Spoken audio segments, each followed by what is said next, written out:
Louis, what's going on? Why do you want a divorce? Look, Jenny, it's not working out. What do you mean it's not working out? We've been married for years. Yeah, and it's been years of dealing with your family problems. I can't take it anymore. What are you talking about? What problems? Your father's hospital bills, for one. We're going to be drowning in debt because of it. My father needs medical care, Louis. What was I supposed to do? Let him suffer? I don't care about your father. I care about us. And this debt is ruining our lives. That's not fair, Louis. We are in this together. We'll figure it out. No, Jenny. I'm done. And there's something else I need to tell you. I've been seeing someone else. What? How could you do this to me? It's not about you, Jenny. I needed someone who actually cares about me. Not just their own family problems. You're a terrible person, Louis. How could you be so selfish? We were supposed to be supporting each other. I've never even made you do anything for my father. Well, that's not enough. You're the one being selfish. Hi, my name is Jenny and I'm in my 40s. I have been married to my husband Louis for almost a decade now. When we first got together, Louis told me that he wanted to build a life with me. We talked about having kids and starting a family, and I was excited about the prospect. But as the years went by, Louis always seemed to find reasons why we shouldn't have kids. At first, I was understanding and patient. I thought that Louis just needed time to come around to the idea of having kids.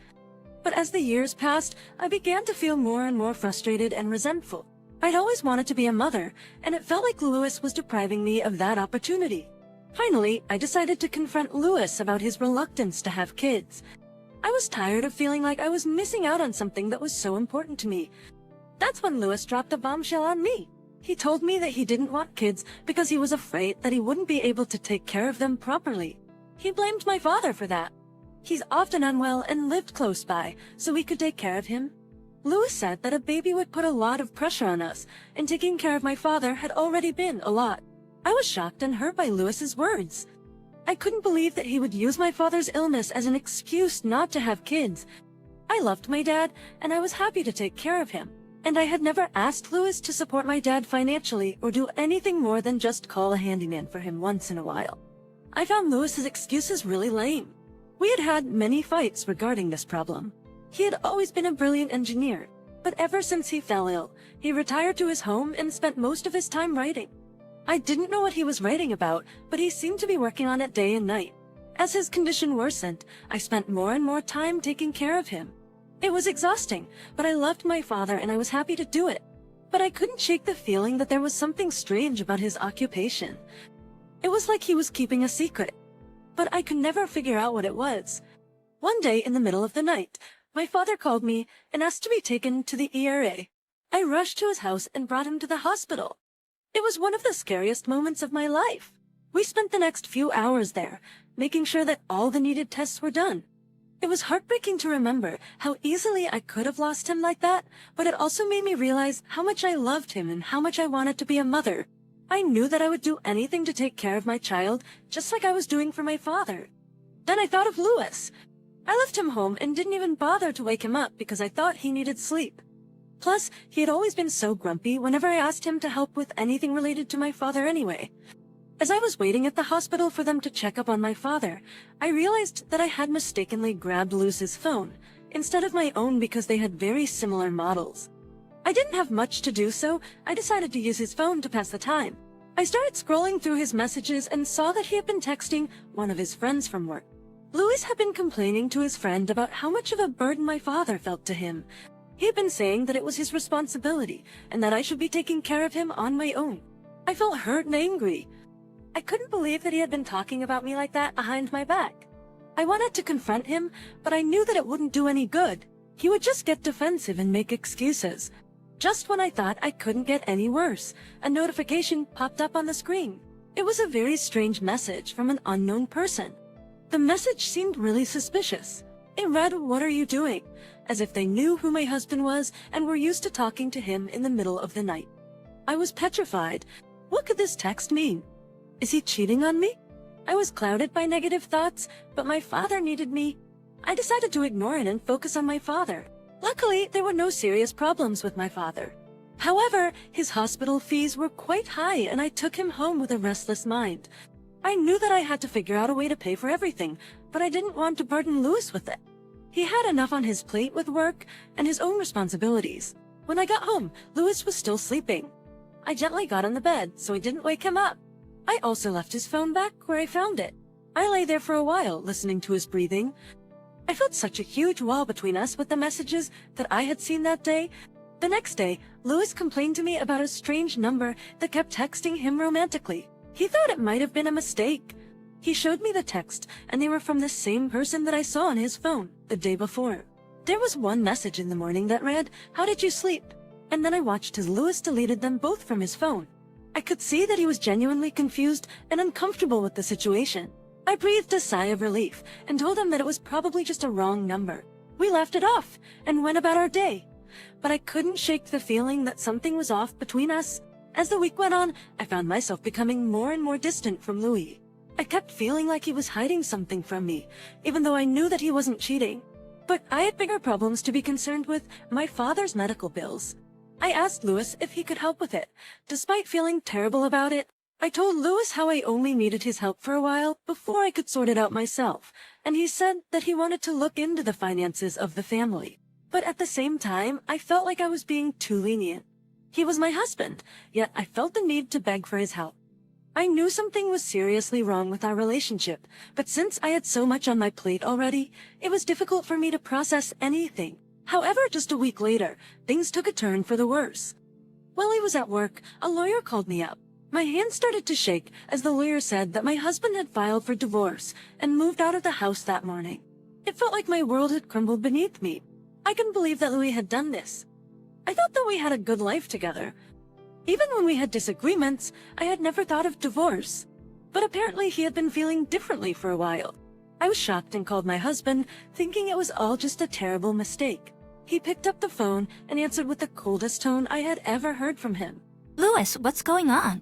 Why do you want a divorce? What do you mean, it's not working out? We've been married for years. Yeah, and it's been years of dealing with your family's problems. I can't take it anymore. What are you talking about? What problems?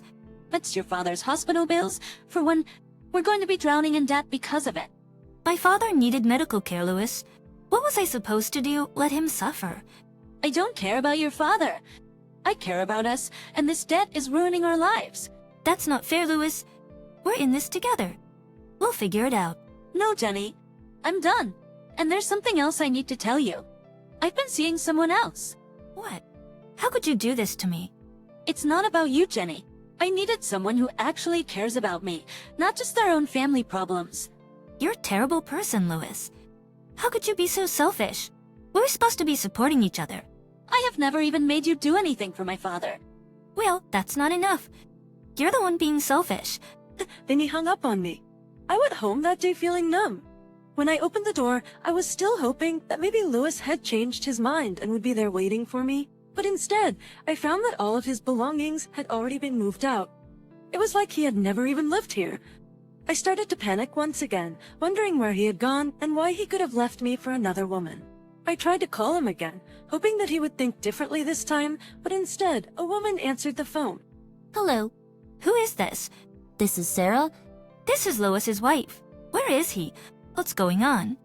I'm sorry, but Louis doesn't want to talk to you. He's moved on with his life. Moved on? What are you talking about? He's with me now, and he wanted me to tell you that he's done with everything. He just can't be with you anymore. You are too much of a burden for him. I felt like I had been punched in the gut. To hear someone say something so hurtful and cruel was almost more than I could bear. A burden? What do you mean by that? You know what I mean. You are always asking for help with your father's medical bills and your own expenses. You never contributed anything to their relationship. Louis was tired of carrying you on his back all the time. That's not true. I supported him in everything he does. Well, he's much happier with me now. I'm not going to be a drain on his finances like you were. You should just move on with your life and forget about him. Stop calling us. With that, Sarah hung up the phone, leaving me feeling more hurt and confused than ever. It was like everything I thought I knew about my marriage had been a lie. It was a tough time for me, but I knew I had to be strong for my dad. I went through with the divorce and cut all contact with Louis. I tried to focus on my job and worked hard to afford my dad's medical bills. It was exhausting, but I knew I had to do it for him. I didn't have time to grieve for my marriage or for the life that I thought I had. All my energy went into taking care of my dad. Despite all of my effort, it was time for my dad to go. 2 months later, my father passed away. It was devastating. I'd lost the most important person in my life. I felt like my world had come crashing down on me. I was alone and had no one to turn to. But I knew that I had to keep going. I had to be strong for myself. I took some time off from work to grieve and to sort things out. I realized that life was too short to waste on people who didn't value me. That was when something incredible happened.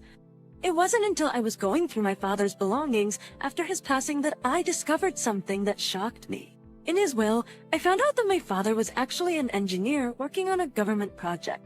That's why he never talked about his jobs or his colleagues. It all made sense now. He had to keep his work a secret from everyone, including his family.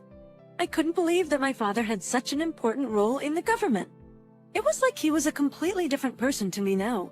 As I was going through his documents, I noticed that there was no information about his insurance plan. I was initially worried about how I would pay for his medical bills and other expenses that may arise, but if he couldn't reveal the identity of his employer, that meant his insurance details were probably classified information too. I didn't know what to do. I felt so overwhelmed. I decided to seek help from a lawyer who specializes in these kinds of cases. He was able to navigate the complex legalities and find a way for me to access my father's insurance plan.